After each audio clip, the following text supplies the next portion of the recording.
जी हां, सीरिया के इदलीब में रूस का हवाई हमला हो गया है। रूसी फाइटर जेट्स ने इदलीब अस्पताल पर बमबारी की है। इदलीब अस्पताल पर बमबारी का वीडियो सामने आ गया है। ये देखिए वो वीडियो TV9 भारतवर्ष पर इस बमबारी की पहली तस्वीरें। इदलीब के अस्पताल पर विद्रोहियों को निशाना बनाकर रूस की सेना ने किया है हमला।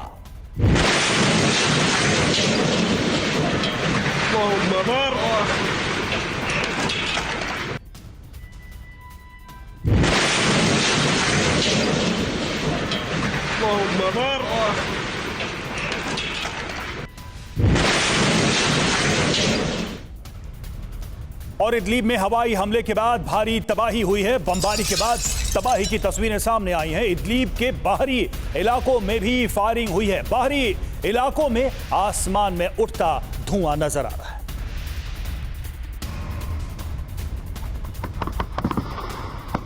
तस्वीरों में आप देख सकते हैं, ये इदलीब का आउटर एरिया है, बाहरी इलाके हैं जहां पर भारी तबाही हुई है। और ये जो तस्वीर आप देख रहे हैं, देखिए किस तरह से काफी ऊंचाई तक यहां पर धुआं उठता नजर आ रहा है।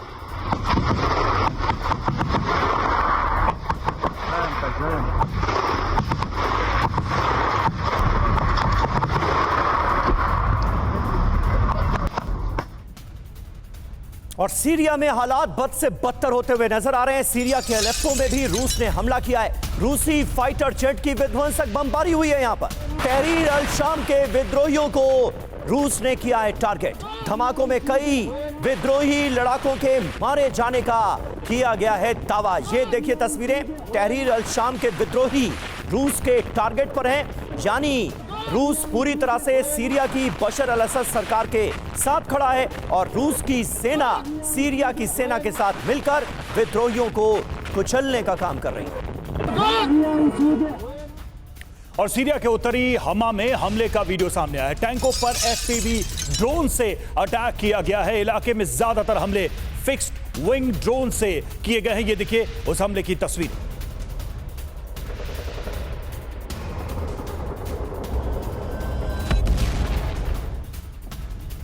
और इदलीब में सीरियाई एयरफोर्स का हवाई हमला, विद्रोही लड़ाकों को टारगेट कर बमबारी की गई है। विद्रोहियों के कब्जे वाले ठिकाने तबाह किए गए।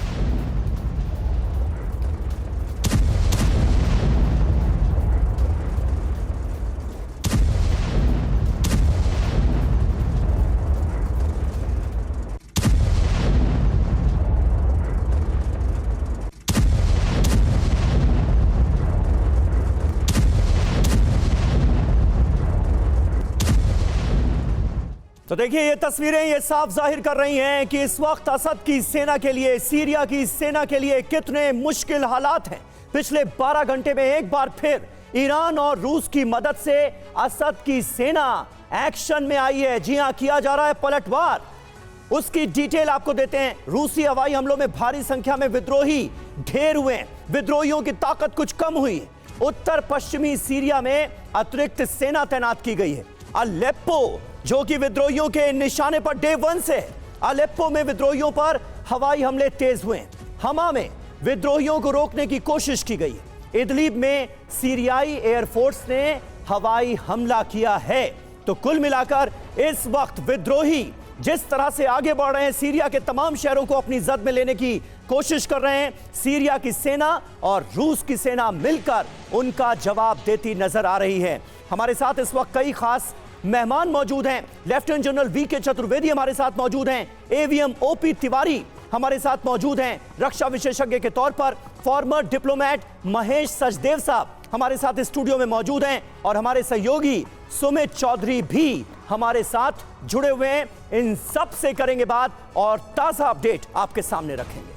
बिल्कुल, मेहमानों के पास जाने से पहले इस वक्त की एक और अपडेट आपको दे दें। असद सीरिया की सेना को फिर संगठित कर रहे हैं, ये बड़ी जानकारी सामने आ रही है। और ईरान और रूस की मदद से रीग्रुपिंग की जा रही है। विद्रोहियों की मदद के लिए रीग्रुपिंग की जा रही है। तो एक बार फिर से असद अपनी सेना को संगठित कर रहे हैं, क्योंकि जैसे जैसे विद्रोही आगे बढ़ रहे हैं, ऐसे में असद की सेना के ऊपर भी काफी दबाव बढ़ रहा है। तो जंग में विद्रोहियों से मुकाबले के लिए इराक ने भी अपनी सेना भेजी। इराक ने असद की मदद के लिए सेना भेजी। 30,000 से ज्यादा इराकी सैनिक पहुंच गए हैं सीरिया। ये एक और महत्वपूर्ण डेवलपमेंट। ये देखिए तस्वीरें किस तरह से अब इराक की सेना नजर आ रही है सीरिया की सेना के समर्थन में। तमाम जो 30,000 सैनिक हैं वो इराक से रवाना किए गए हैं सीरिया, जो कि सीरिया के सैनिकों की, रूस के सैनिकों की मदद करेंगे इस जंग में जो लड़ी जा रही है विद्रोहियों के खिलाफ।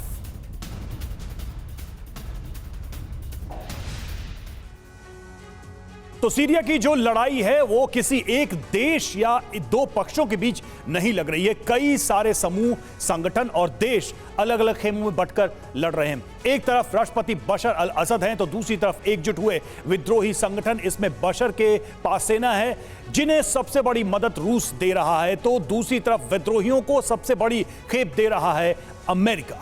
जी हां, वहीं ईरान अपने प्रॉक्सीज के सहारे असद की मदद कर रहा है, तो दूसरी तरफ ईरान के खिलाफ तुर्की ने भी अपने प्रॉक्सी जंग में उतार दिए हैं। जी हां, तुर्की का बड़ा रोल है। वहीं इधर हिजबुल्लाह पर कहर बनकर टूटे इजराइल ने भी सीरिया में अल कायदा के साथ असद सरकार के खिलाफ एंट्री कर ली है। जी हां, अल कायदा के आतंकियों का इस्तेमाल किया जा रहा है अमेरिका और इजराइल की तरफ से, और ये इस जंग का सबसे दुर्भाग्यपूर्ण पहलू है। और देखिए अलेप्पो में सेना की हार पर बड़ा खुलासा सामने आया है।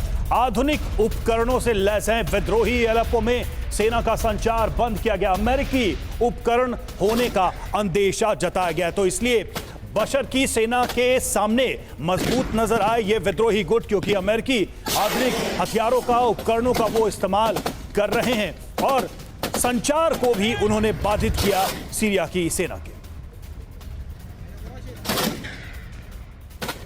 तो विद्रोही गुटों के पास हथियारों का जखीरा, जी हां, और ये हथियार कहां से मिले, किसने दिए, जरा वो भी देख लेते हैं। M16 राइफल वो अमेरिका से मिले हैं और M240 मशीन गन ये अमेरिकी हथियार है। विकर्स मशीन गन जो कि ब्रिटिश है और M26 ग्रेनेड जो कि अमेरिकन हथियार है जो विद्रोहियों के पास था। इसके अलावा देखिए अमेरिका से और दूसरे देशों से क्या क्या मिला है। M72 रॉकेट अमेरिका से, और मिलान एंटी टैंक मिसाइल फ्रांस से, BGM-71 anti tank missile America से, और FIM-92 स्टिंगर मैनपेट जो कि अमेरिका से मिला है इन विद्रोहियों को, जिसका वो इस्तेमाल कर रहे हैं। अत्याधुनिक हथियार जो कि सीरिया की सेना के खिलाफ ये विद्रोही इस्तेमाल कर रहे हैं। जी और हमारे साथ इस वक्त तमाम खास मेहमानों का बड़ा पैनल जुड़ा हुआ है, उनसे मैं आपका तारुफ करा चुका है, लेकिन सबसे पहले सुमित चौधरी में आपका रुख करूंगा। सुमित, ये जो तस्वीरें सामने आ रही हैं, जिस तरह से विद्रोहियों को आगे करके बशर अल असद की सेना के खिलाफ ये जंग छेड़ी गई है, जिस तरह से अमेरिका, इजराइल और तुर्की का भी इन विद्रोहियों के पीछे हाथ नजर आ रहा है, कैसे आप देख रहे हैं, क्या मंशा नजर आ रही है, सबसे बड़ा मोटिव इस जंग का है क्या? देखिए, इस जंग का सबसे बड़ा मोटिव ये है कि आप ना सिर्फ अस्थिरता बल्कि आप देखें कि रूस को, ईरान को आप कह सकते हैं कि सीधे तौर पर कमज़ोर करना। और मैं आपको ये भी बता दूं कि इसमें अमेरिका और इजराइल के दोनों के इंटरेस्ट जुड़े हुए हैं, क्योंकि अगर आप देखें कि सीरिया से ईरान और रूस की पकड़ कमज़ोर होती है तो निश्चित तौर पर उनके लिए सीधे तौर पर चुनौती, खासतौर पर ईरान के लिए, क्योंकि अगर ईरान सीरिया से बाहर जाता है तो निश्चित तौर पर इजराइल के लिए ज़्यादा आसान होगा ईरान को टारगेट करना। और यही वजह है कि जितने प्रॉक्सीज इस समय सीरिया में बैठे हुए थे ईरान के, उन सबको कहीं ना कहीं टारगेट किया जा रहा है। और यही वजह है, देखिए, जो नॉर्थ वेस्टर्न इलाके जितने हैं सीरिया के, इनको ज्यादा कैप्चर किया जा रहा है, इन पे ज्यादा आप रेजिस्टेंस देख रहे हैं, इन पर ज्यादा हम कॉन्फ्लिक्ट देख रहे हैं बनिस्बत उन इलाकों के जहां पे अमेरिकन फोर्सेस बैठी हुई है। और ये सारे बेसिस वो हैं, करीबन 105-132 के करीब ऐसे बेसिस, ऐसे पोस्ट है जहां पे रशिया की जो डिप्लॉयमेंट है सबसे ज्यादा है। तो निश्चित तौर पर इन इलाकों के अंदर ज्यादा फोकस किया जा रहा है। अलेप्पो हो, इडलिब हो, आप होम्स की इलाके की बात कर सकते हैं, ये सारे टॉटस की नेवल बेस की बात कर सकते हैं, यहां पर खतरा ज्यादा बढ़ता जा रहा है। और यही वजह है कि ये सीधे तौर पर रशिया के लिए और ईरान के लिए सीधे तौर पर चुनौती है। बिल्कुल, ये बड़ी चुनौती यहां पर नजर आ रही है। चतुर्वेदी सर, सवाल ये है कि जिस तरीके से एक एक करके सारे देश बहुत तेजी से इस वॉर में इन्वॉल्व होते जा रहे हैं, कहीं ये सबसे बड़ा बैटल ग्राउंड तो नहीं बनने जा रहा है? क्योंकि पहले से जहां पर युद्ध चल रहा है वहां या तो स्थिति थोड़ी ठंडी है या फिर कोई एक पार्टी जो है वो कमजोर पड़ती जा रही है, लेकिन यहां तो पूरी तरह से दोनों पक्ष खुलकर सामने आते नजर आ रहे हैं। रवि, बिल्कुल सही कहा आपने कि ये एक बहुत ही गंभीर सिचुएशन बन रही है वहाँ पर। और ऐसे ऐसे देश जो कि डायरेक्टली इन्वॉल्व हो रहे हैं, इराक डायरेक्टली इन्वॉल्व हो रहा है, अमेरिका इन्वॉल्व हो रहा है, रशिया, ईरान, ये सब, और ये एक ऐसे देश का फ़ायदा उठा रहे हैं जो अस्थिर है। ये आज से नहीं, कम सीरिया में अस्थिरता कम से कम आज से मैं समझता हूँ 40-50 साल से चल रही है, और वहाँ पे एक गृह युद्ध की स्थिति हमेशा से रही है। आज भी वहाँ पे एथनिक भी है, जाति भी है, नस्ली भी है, ये सारे कारण हैं। और अमेरिका का जो इंटरेस्ट है वो रशिया और ईरान को ऐसी जगह इंगेज रखना जिससे कि वो कहीं पे एक तो डेवलपमेंट नहीं हो पाए उनके देश में, दूसरा वो हमेशा कहीं ना कहीं उनकी आर्मी और उनके रिसोर्सेज कमिटेड रहें, जिससे वो कंसंट्रेट करके अपने देश के ऊपर ध्यान ना दे सकें। ईरान रशिया के साथ है, इजराइल अमेरिका के साथ है, और इसके अलावा भी बहुत कुछ वहाँ पे एक कन्फ्यूजन की स्थिति है जो कि मैं समझता हूँ विश्व के लिए एक ऐसा एक एरिया बन गया है, मिडिल ईस्ट का ये एरिया, कि जिसको चाहे वहाँ पे कभी भी जो भी कुछ एक अस्थिरता वहाँ पे लाने के लिए बहुत आसानी से हो सकता है। इस वक्त यूएन का रोल बहुत महत्वपूर्ण है, लेकिन मैं नहीं समझता कि वो कुछ करेगा, क्योंकि आज के दिन अगर देखा जाए तो यूनाइटेड नेशन तकरीबन इनफेक्टिव हो गया है। जब तक उसका रिकंस्टिट्यूशन नहीं हो, रीस्ट्रक्चरिंग नहीं हो, तब तक ये नहीं होगा। किसी ने शांति सेना की भी बात की है, लेकिन ये सब चीज़ें बहुत मुश्किल हैं वहाँ पे, जब तक कि ये बड़ी कंट्रीज अमेरिका, रशिया, ये सब खुद नहीं वहाँ शांत की पहल करें। वो तो वहाँ पे शांत नहीं, वहाँ पे अशांत की पहल कर रहे हैं। बिल्कुल, जिस तरह से महाशक्तियों का इन्वॉल्वमेंट सीरिया के अंदर नजर आ रहा है वो अपने आप में बहुत महत्वपूर्ण है। महेश सचदेव साहब, लेकिन ये बताइए कि आज सीरिया से जो तस्वीरें सामने आ रही हैं उसमें हमें सीधे तौर पर नजर आ रहा है कि आईसिस के खूंखार बर्बर आतंकी, अल कायदा के आतंकी इन विद्रोहियों के साथ खड़े हुए हैं और खुलेआम वो हाथों में हथियार लेकर घूम रहे हैं, टैंक्स लेकर घूम रहे हैं। अमेरिका और इजराइल इन आतंकियों के साथ नजर आ रहा है। वो अल कायदा जिसने अमेरिका को सबसे बड़ा जख्म दिया, ये कौन से समीकरण है? ये ज्यादा हासिल करने की आखिर कैसी चाहत है जिसमें आज अमेरिका अल कायदा के आतंकियों को अपना प्यादा बनाकर इस्तेमाल कर रहा है सीरिया के मैदान में?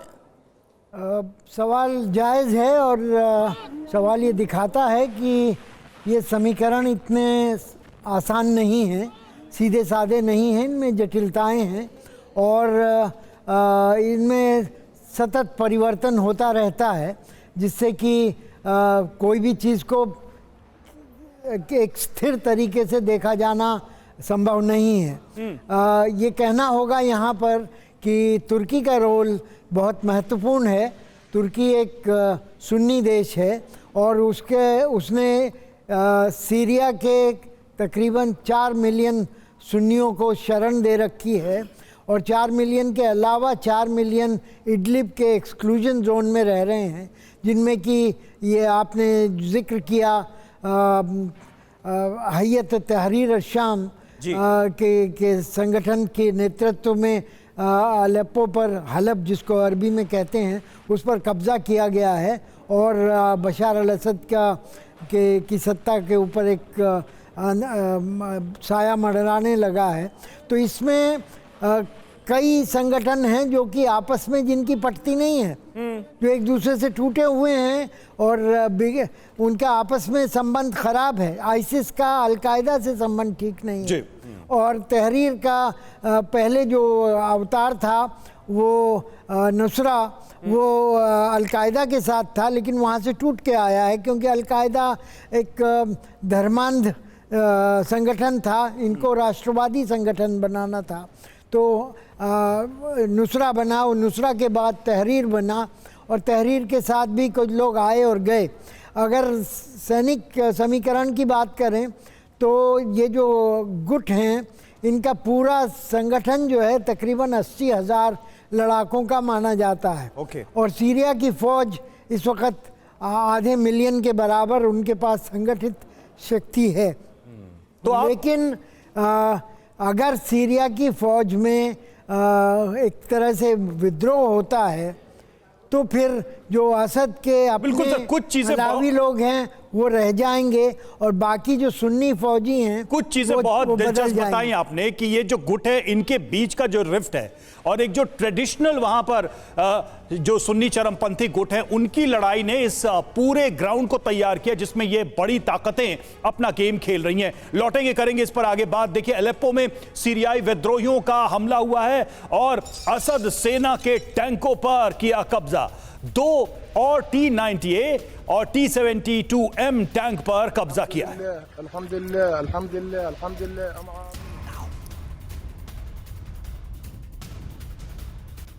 तो ये तस्वीरें आपको लगातार दिखा रहे हैं सीरिया के अलग अलग शहरों में किस तरह के हालात हैं। आप देखिए, हमा में विद्रोहियों ने जमकर तांडव मचाया है। भीषण बमबारी के साथ ड्रोन से यहां पर अटैक किया गया। असद की सेना के ठिकानों पर बमबारी कर दी विद्रोहियों ने। ये देखिए तस्वीरें, भीषण बमबारी के साथ ड्रोन से भी अटैक की खबर सामने आ रही है सीरिया के इस इलाके में। और सीरिया में ईरानी मिलिशिया को बड़ा झटका लगा है। कमांडर को घायल होने के बाद पकड़ा और ईरानी मिलिशिया समूह के ज्यादातर लड़ाके मारे गए।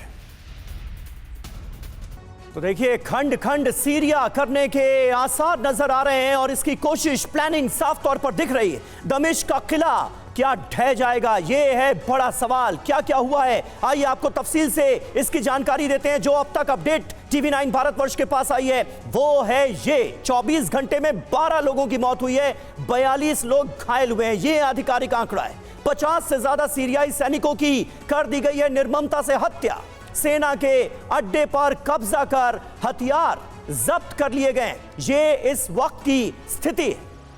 और देखिए कि HTS लड़ाके कहां पर हैं, जरा ये भी देख लेते हैं। तो विद्रोही HTS के लड़ाके तेजी से आगे बढ़ रहे हैं। एक दिन में HTS ने 150 किलोमीटर का इलाका जीत लिया। राजधानी दमिश्क से सिर्फ 150 किलोमीटर वो दूर हैं। दमिश्क पर कब्जा करने के लिए वो आगे बढ़े। फिलहाल हमा की तरफ आगे बढ़ रहे हैं लड़ाके और अलेप्पो पर पहले ही HTS विद्रोहियों का कब्जा हो गया। रिफात शहर के ज्यादातर इलाकों पर उनका नियंत्रण हो गया है। तो ये स्थिति है फिलहाल अगर देखा जाए विद्रोही गुटों की। जी हां, और रूस के हथियार, विद्रोहियों का कब्जा, यह एक बहुत इंपॉर्टेंट पॉइंट है जिसे हमें नजरअंदाज नहीं करना चाहिए, क्योंकि रूस सीरिया के साथ इस मुश्किल वक्त में खड़ा हुआ है। देखिए, विद्रोहियों का कब्जा किन रूसी हथियारों पर हो चुका है। Mi-8 हेलीकॉप्टर पर विद्रोहियों ने कब्जा कर लिया। एक L-39 एयरक्राफ्ट जो है वो भी विद्रोहियों के कब्जे में आ चुका है। इसके अलावा S-200 एयर डिफेंस सिस्टम, ये रूसी एयर डिफेंस सिस्टम भी इस वक्त विद्रोहियों के कब्जे में। पंतशीर S-1 मिसाइल सिस्टम भी विद्रोहियों के कब्जे में आ गया है। जगह जगह हमले हो रहे हैं, हथियारों पर कब्जा किया जा रहा है। बिल्कुल, इसके अलावा ZSU-23-4 शिल्का आर्मर्ड व्हीकल, एक अबाबिल 3 ड्रोन, ये सारी चीजें उनके नियंत्रण में हैं। और आप देखिए कि न सिर्फ जमीन बल्कि हथियारों में भी किस तरीके से कब्जा किया जा रहा है इन गुटों के द्वारा। ओपी तिवारी सर, बात जहां से चली थी कि क्या ये जो ट्रेडिशनल रिफ्ट है इस पूरे इलाके में, यानी कि शिया मिलिशिया, सुन्नी मिलिशिया, इन्होंने इतना बड़ा ग्राउंड तैयार कर दिया है जिसमें ये दुनिया की महाशक्तियां खेल रही हैं जैसा खेलना चाहे वो रूस हो, चाहे वो अमेरिका हो। क्योंकि हम ये देख रहे हैं कि असद को समर्थन इसलिए मिल रहा है क्योंकि वो शिया शासक रहे हैं, उनके पिता रहे हैं, और उनका विरोध इसलिए हो रहा है क्योंकि वहां पर सुन्नी मिलिशिया ग्रुप उनको चाहता नहीं है कि वो सीरिया में काबिज रहें, और इसी का फायदा अमेरिका और रूस उठा रहे हैं।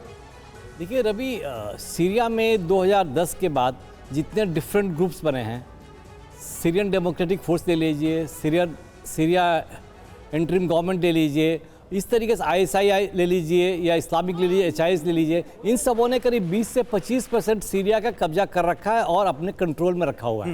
पर्टिकुलरली जो नॉर्थ ईस्ट है वो अमेरिकन सपोर्टेड है, SDF से है। अब जो टेररिस्ट ऑर्गेनाइजेशन, इन सारे टेररिस्ट ऑर्गेनाइजेशन को डिफरेंट कंट्री से हेल्प मिलता है। वो मान लीजिए USA कहिए, इजराइल कहिए, जॉर्डन कहिए, अरब कहिए, टर्की कहिए, सब अपने अपने एक ग्रुप को सपोर्ट कर रहे हैं और किस तरीके से उनको एक्टिव रख रहे हैं ताकि जमा रहे। और जहाँ तक अब रूस और ईरान का सवाल है, क्लियर है, वो असद ग्रुप के साथ है। ये जो डिक्टेटरशिप जो है, चतुर्वेदी साहब बता रहे थे कि 40-45 साल से ज़्यादा इनका रूल चल रहा है, तो जनता इनसे काफ़ी परेशान थी।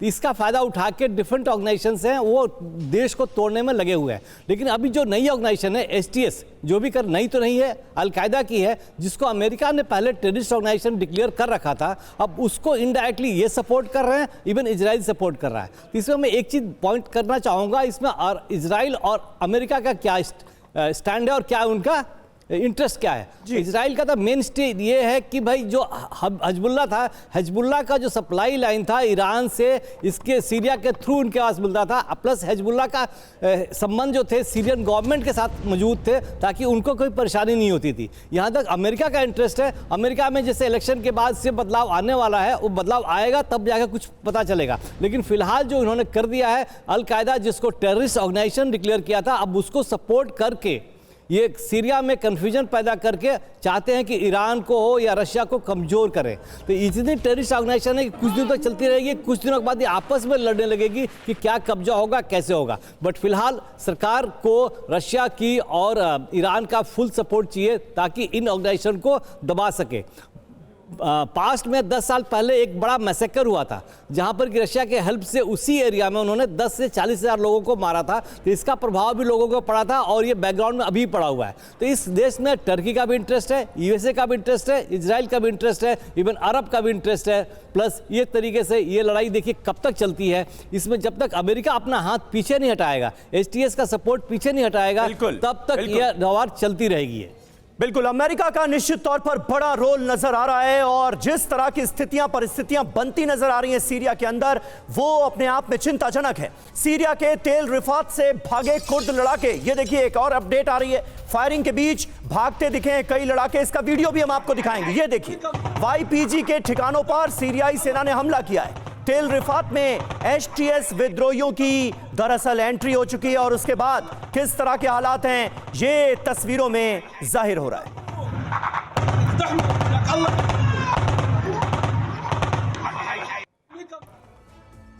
और वहीं अलेप्पो में सेना की हार पर बड़ा खुलासा हुआ है। आधुनिक उपकरणों से लैस हैं विद्रोही। अलेप्पो में सेना का संचार बंद किया, अमेरिकी उपकरण होने का अंदेशा।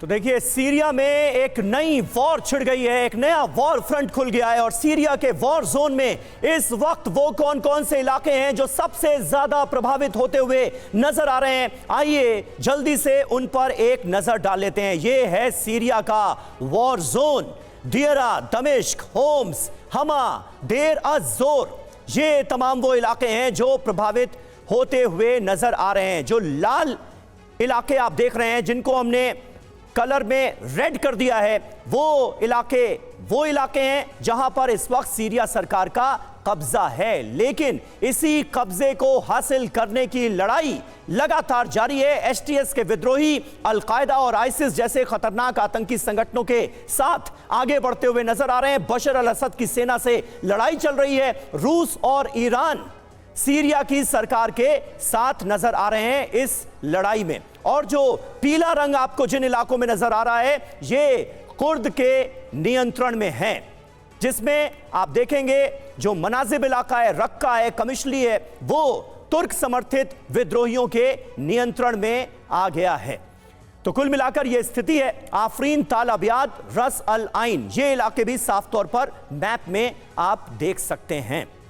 सुमित चौधरी हमारे साथ इस वक्त मौजूद हैं। सुमित, यहां पर एक बात और नजर आ रही है कि रूस तो डे 1 से सीरिया की सरकार के साथ है, बशर अल असद की सेना के साथ है, रूस की ताकतवर फौज। उसके बावजूद भी विद्रोहियों की ताकत इतनी ज्यादा है सीरिया में कि अलग अलग शहरों पर, इलाकों पर वो कब्जा करते जा रहे हैं। ये कैसे मुमकिन हो पा रहा है? मतलब स्थितियां हैं क्या इस वक्त एग्जैक्ट वॉर जोन में? समीर, सीरिया एक ऐसा गेम प्लेयर है या फिर आप कह सकते हैं गेम ग्राउंड है जहां पर लगातार कई बड़े प्लेयर्स का सीधे तौर पर इन्वॉल्वमेंट। अभी वहां पर करीबन 49 से ज़्यादा टेररिस्ट ऑर्गेनाइजेशन एक्टिव है और वो एक्टिव ऐसे है कि उनको आर्म्स एंड एम्युनिशन, उसका इन्फ्लेशन बिल्कुल क्लियर है सीरिया के अंदर। 30 से 35% का जो एरिया है खासतौर पे सीरिया में वो कैप्चर करके बैठते हैं। और ये तब जब रूस की मौजूदगी सीरिया के अंदर करीबन 6 से 7 दशक से है। और सबसे पुराने बेसिस अगर रूस के किसी कंट्री में है तो सीरिया में है। और सीरिया के अंदर रूस की जो मौजूदगी है वो मेडिटेरियन सी को खासतौर पे डोमिनेट करती है। लेकिन फिर भी अगर आप देखें 27 तारीख के बाद, 27 नवंबर के बाद से ही करीबन 5 से 7 दिनों के अंदर ही एसटीएस इतने एक्टिवली अलेप्पो, इडलिब और आप कह सकते हैं कि हामा, होम्स के इलाकों के आसपास पहुंच गया। वो कैसे हो पाया? वो बिना तुर्की के सपोर्ट के, अमेरिका के सपोर्ट के पूरा नहीं हो सकता था। और निश्चित तौर पर अभी अमेरिका और इजराइल बहुत क्लोजली इन चीज़ों को मॉनिटर कर रहे हैं, क्योंकि जहां पर वो हिजबुल्लाह से सीधे तौर पर कन्फ्रंटेशन नहीं चाहते थे, जहां पर वो लगातार अपनी मौजूदगी नहीं चाहते थे, उनको एक वैलिड रीजन मिल जाएगा अब सीरिया के अंदर कन्फ्लिक्ट के बाद कि हमारी इन्वॉल्वमेंट तो हमारे इलाकों को बचाने के लिए की जा रही है। और यही वजह है कि सीरिया और अमेरिका की तरफ से अब तक इतने बड़े ऑपरेशंस नहीं किए जा रहे जितने हमने रशिया की तरफ से देखे। और यही वजह है कि ना सिर्फ वो इन ऑपरेशंस के बाद रशिया को कमजोर करेंगे, बल्कि अपने ऑब्जेक्टिव को भी, चाहे वो ईरान के खिलाफ हो, हिजबुल्लाह के खिलाफ हो, उनको पूरा कर पाएंगे। बिल्कुल, जैसा आपने कहा कि एक ऐसा प्लेग्राउंड जहां पर कई सारे प्लेयर्स मौजूद हैं, अपने हिसाब से वो अपना गेम खेल रहे हैं। और देखिए, इस बीच हमास से जुड़ी एक खबर सामने आ रही है। बंधकों पर हमास को ट्रंप की चेतावनी, 20 जनवरी से पहले रिहा हो बंधक, रिहाई नहीं हुई तो तबाही मचा दूंगा। ये देखिए, ट्रंप की तरफ से चेतावनी आई है और रिहा करने को कहा गया है कि जितने भी बंधक है उनको हमास रिहा करे, और अगर रिहाई नहीं हुई तो तबाही होगी।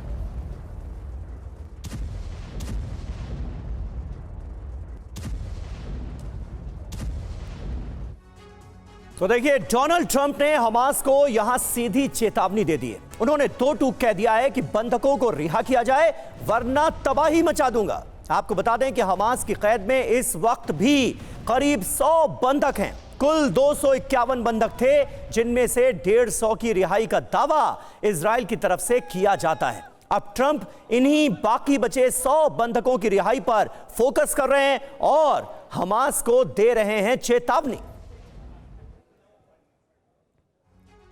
और आइए अब आपको बताते हैं डोनाल्ड ट्रंप ने सोशल मीडिया प्लेटफॉर्म एक्स पर आखिर क्या लिखा है। बंधकों पर हमास को डोनाल्ड ट्रंप कैसे चेतावनी देते हुए नजर आ रहे हैं। हर कोई बंधकों के बारे में बात कर रहा है जिनके साथ मध्य पूर्व में बेहद हिंसक तरीके से सलूक हो रहा है, पर सिर्फ बात हो रही है, एक्शन नहीं हो रहा है।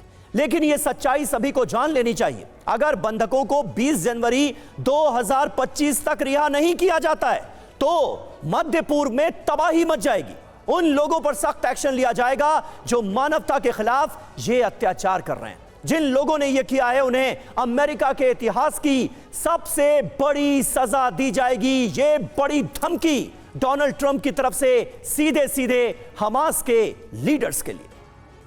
चलिए, और अब समझते हैं आखिर हमास को चेतावनी देकर ट्रंप क्या संदेश देना चाह रहे हैं, क्या मैसेज देना चाह रहे हैं। तो हमास को ट्रंप की चेतावनी, बंधक रिहा करो नहीं तो तबाही मचा दूंगा। और सीधे सीधे संदेश है कि बात नहीं मानी तो आक्रामक तेवर अख्तियार किए जाएंगे, हमलावर होंगे ट्रंप। और सीधे तौर पर यह कहा है कि समय सीमा देकर के बंधकों को आप रिहा करें। हमास के खिलाफ सीधे एक्शन का यह संदेश है। महाशक्ति के तौर पर दुनिया का नेतृत्व करने वाले हैं ट्रंप, और बाइडेन सरकार से ज्यादा असरदार साबित होने की भी बात कही जा रही है। कम से कम यह मैसेज तो बहुत डायरेक्ट उन्होंने दिया है हमास को।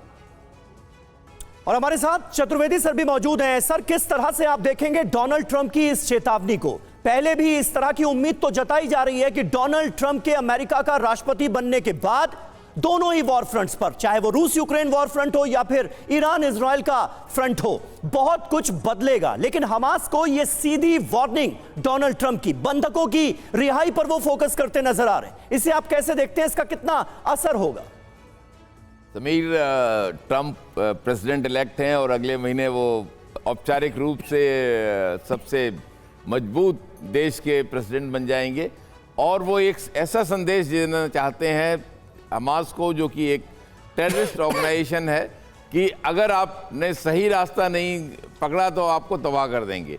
एक सख्त प्रेसिडेंट के तौर पे अपने आप को वो सुशोभित करना चाहते हैं, क्योंकि ये बहुत ज़रूरी है इस वक्त जब वो वहाँ पे प्रेसिडेंट का चार्ज संभालेंगे। तो उनको मालूम हो वो एक दुनिया में, विश्व में एक इस तरह का एक ऐसे लीडर के तौर पे अपने आप को स्थापित करना चाहते हैं कि जो सख्त हो और जो किसी भी इस तरह के टेररिस्ट ऑर्गेनाइजेशन का जो कार्य प्रणाली है उसको टॉलरेट नहीं करेंगे। बिल्कुल सर, उम्मीद की जानी चाहिए कि हमास के लीडर्स इस चेतावनी को गंभीरता से लेंगे और बंधकों की रिहाई जल्द से जल्द मुमकिन होगी, जो कि सबसे इंपॉर्टेंट है। वक्त हमारे पास इतना ही था, इसलिए इस चर्चा को यहीं पर खत्म करना होगा। आप सभी का बहुत बहुत शुक्रिया हमारे साथ जुड़ने के लिए।